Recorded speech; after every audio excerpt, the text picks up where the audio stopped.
Comelec ginpahanumdom ang mga nagpadalagan sa barangay kag SK elections nga magsumiter sang ilang statement of contributions and expenditures sa konsose. Yaring balita.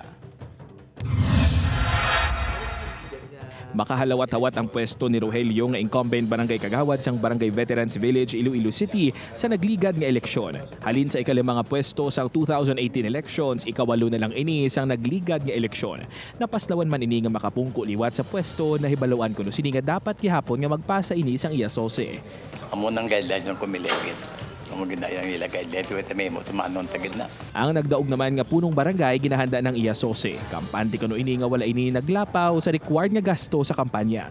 Kinahanglan gid naton nga mag-file sang sose whether nagdaog kita or na per day kay dira naton makita kung pila bala ang allowed kung ang kandidato bala nagsunod sa allowable nga dapat lang magasto naton sa pagpadalagan. Santo sa Comelec guidelines, hindi dapat nga maglapaw sa 5 pesos per registered voter sang barangay ang magasto sa isa ka kandidato.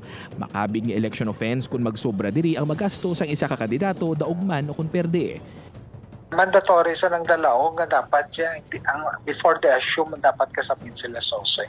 Sa November 29 ang deadline sa pagpasa sang sose. John Sala para sa GMA Regional TV Early Edition.